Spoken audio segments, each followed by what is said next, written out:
Dalai Lama to decide on rebirth, not China. President of Tibetan government in exile to News18. Penput Tsering, President of the Tibetan government in exile, has dismissed speculation over the successor to the 14th Dalai Lama, saying it's premature to discuss the issue while he is in good health and active spiritual leadership. Speaking to News18, he added that the Dalai Lama himself has expressed the intention to live for another 20 years and would determine the time and place of his reincarnation at the Chinese government. Some are talking as if His Holiness is going to die tomorrow or the day after or next year or something. The Dalai Lama says he's going to live for another 20 years. So it's too early for us who believe in His Holiness.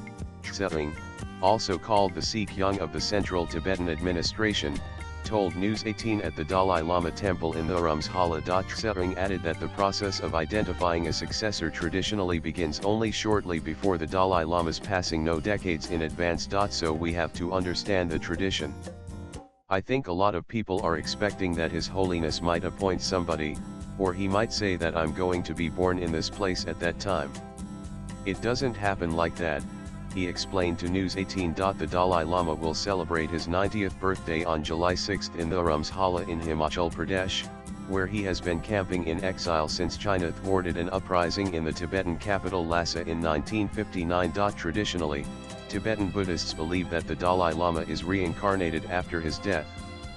The search for a new Dalai Lama only starts after the death of the current leader. The confusion over his successor was created as back in 2011, Tenzin Gyatso, the current Dalai Lama since 1940, had said that he would evaluate if the institution of the Dalai Lama should continue and, if so, how a successor would be identified when he would turn 90, which is on July 6. Earlier this week, the Dalai Lama announced that the responsibility for identifying his successor will rest exclusively with the India-based Gadan Phodrang Trust, his office. However, while India welcomed the decision, China rejected the idea, saying selection must go through a process approved by Beijing. Reacting to the development, Tsering said, "When you don't have truth on your side, then you speak loudly.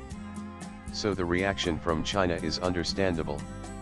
They always do it," he said. He also reacted to the Chinese government's claim that they will look for His Holiness reincarnation within China's boundaries. His Holiness is going to be reborn where he wants to be reborn. He will decide. How can the Chinese government dictate to a Lama, a spiritual being, where he or she should be born? So it's completely absurd. It doesn't go with reason, logic, he said. He further said that the Dalai Lama says China should study Tibetan Buddhism and believe in the concept of life after death. Then maybe they should look for Mao Zedong's reincarnation because he's no more with us. If they are serious about reincarnation, why go for His Holiness? Look for their own leadership's reincarnation, he added. Sikh Young also asked that when China talks about the Dalai Lama breaking from traditions, what was the original tradition it was talking about? When they talk about breaking from traditions, I think they are referring to the golden urn, introduced in 1793 when there was some influence from the Qing over the Tibetan plateau. But after that, they themselves went through what they call 100 years of humiliation.